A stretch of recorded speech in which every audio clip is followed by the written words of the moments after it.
Dzień dobry, nazywam się Joanna Gałązka i reprezentuję Polskie Stowarzyszenie Ochrony Roślin, które zrzesza producentów i importerów środków ochrony roślin działających w Polsce. W tym materiale chciałabym omówić kwestie dotyczące ochrony operatora podczas stosowania środków ochrony roślin. Zagadnieniem tym Polskie Stowarzyszenie Ochrony Roślin zajmuje się od 2008 roku, prowadząc inicjatywę bezpiecznego i zrównoważonego stosowania środków ochrony roślin pod hasłem „Nie tylko plony potrzebują ochrony”. Honorowy patronat nad tą inicjatywą objął minister rolnictwa i rozwoju wsi. Materiały edukacyjne opracowane w ramach inicjatywy uzyskały pozytywną opinię Państwowej Inspekcji Ochrony Roślin i Nasiennictwa oraz Kasy Rolniczego Ubezpieczenia Społecznego.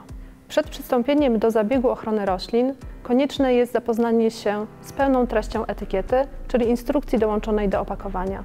W tej etykiecie znajdują się informacje niezbędne do tego, aby zabieg ochrony roślin odbył się w sposób bezpieczny dla rolnika, dla środowiska i dla osób postronnych. W etykiecie znajdziecie Państwo informacje dotyczące niezbędnych środków ostrożności, jakie należy podjąć podczas stosowania środka ochrony roślin, na temat, jaki jest okres karencji i prewencji dla danego środka oraz w jaki sposób należy zabezpieczyć własny organizm i własne zdrowie podczas wykonywania zabiegu ochrony roślin.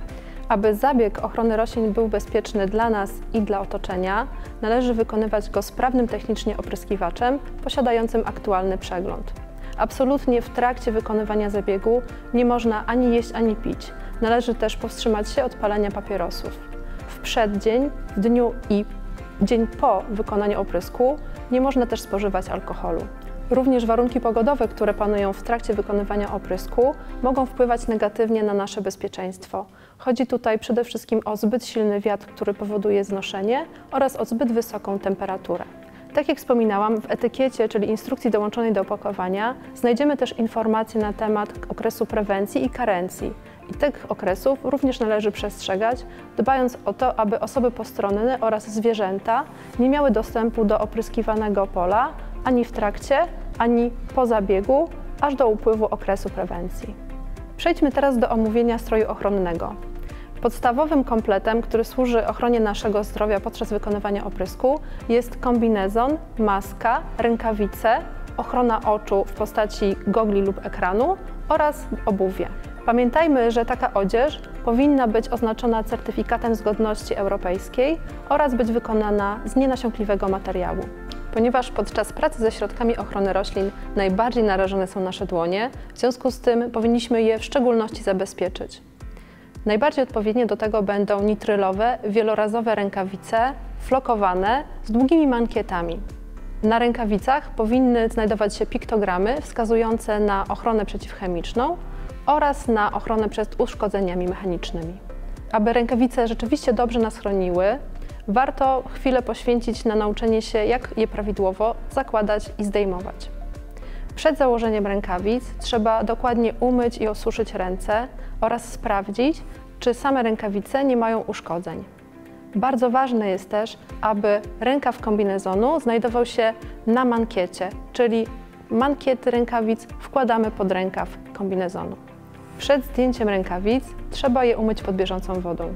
Być może jest to oczywiste, ale warto zwrócić uwagę na to, aby gołą ręką nie dotykać zewnętrznej części rękawicy. Dobrze jest też pamiętać o tym, aby podczas zdejmowania nie wywijać mankietów. To nie tylko może doprowadzić do tego, że nie będziemy mogli ponownie użyć tej rękawicy, ale też może spowodować skażenie jej wnętrza.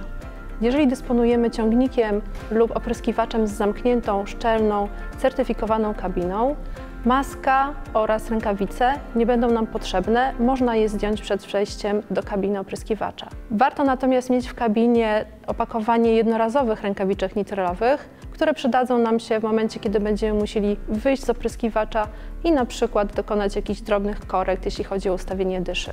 Jeżeli nie dysponujemy szczelną, certyfikowaną kabiną, ochrona dróg oddechowych jest niezbędna. Jeśli stosujemy maski przeciwpyłowe, powinny mieć one filtry P2 lub P3. Jeśli stosujemy maski filtrująco-pochłaniające, takim minimum to są filtry P2A2. W przypadku maski, oprócz tego, że powinna być ona oznaczona symbolem CE, Trzeba też zwrócić uwagę na to, aby była dobrze dopasowana do naszej twarzy, ponieważ tylko wtedy będzie ona stanowiła prawidłowe zabezpieczenie przed wszelkiego rodzaju pyłami i aerozolami, które mogą powstać w trakcie wykonywania oprysku. Kolejnym elementem ubioru, który powinniśmy stosować podczas wykonywania zabiegu ochrony roślin, jest kombinezon ochronny. Ten kombinezon może być wielokrotnego użytku albo jednorazowy. Minimalne parametry dla kombinezonów, które mają stanowić prawidłowe zabezpieczenie podczas pracy ze środkami ochrony roślin, to kategoria 3, typ 4, 5 lub 6.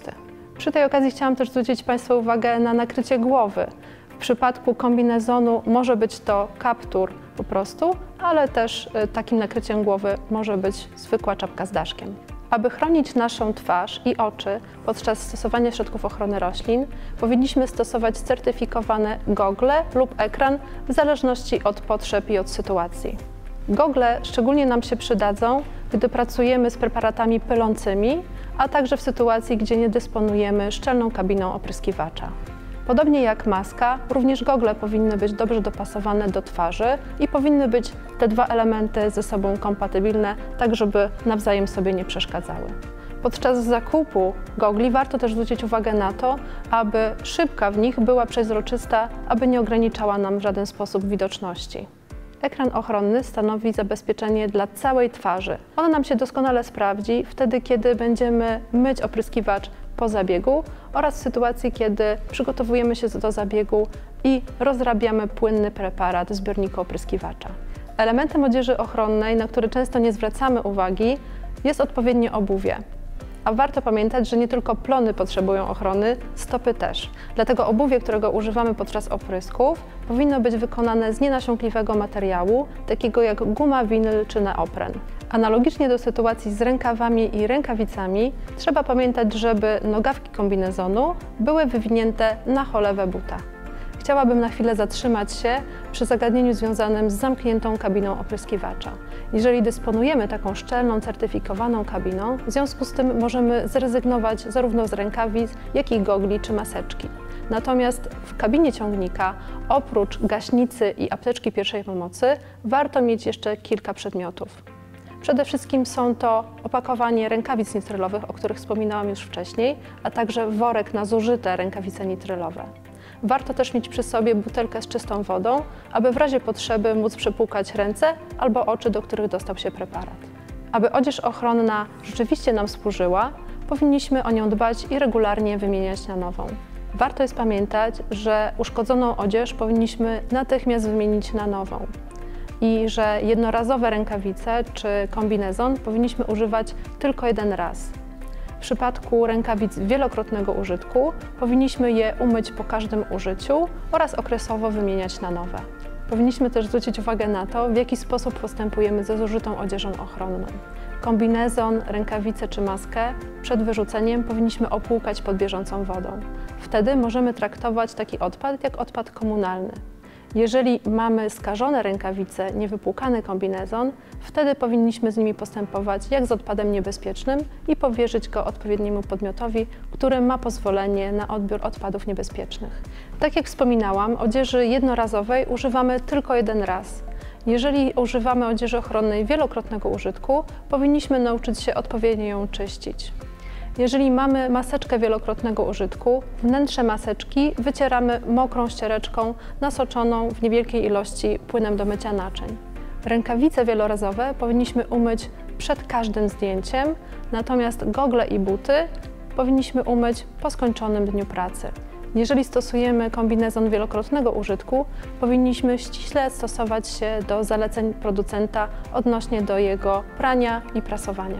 Na koniec chciałabym omówić sytuację, kiedy dochodzi do przypadkowego kontaktu środka ochrony roślin ze skórą lub przypadkowego oblania. Jeżeli oblejemy się preparatem, powinniśmy jak najszybciej zdjąć poplamioną odzież i wymienić ją na nową. Jeżeli dojdzie do dostania się preparatu do oka, powinniśmy takie oko przemywać czystą wodą co najmniej przez 10 minut. Jeżeli będziemy odczuwać jakiś dyskomfort po tym, powinniśmy zwrócić się do lekarza.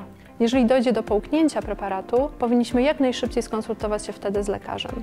W tej sytuacji nie wywołujemy wymiotów, nie spożywamy żadnych posiłków, nic nie pijemy i nie palimy papierosów. Do lekarza powinniśmy zgłosić się zawsze, kiedy poczujemy się źle.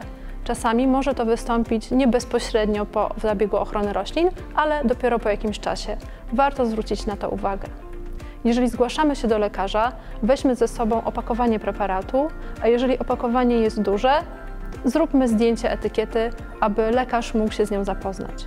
Więcej informacji dotyczących bezpiecznego i zrównoważonego stosowania środków ochrony roślin znajdziecie Państwo na stronie www.bezpiecznie.org. Serdecznie zapraszamy do korzystania z obszernej bazy wiedzy, która zawiera różnego rodzaju materiały informacyjne i edukacyjne dotyczące stosowania środków ochrony roślin. Dziękuję bardzo za uwagę.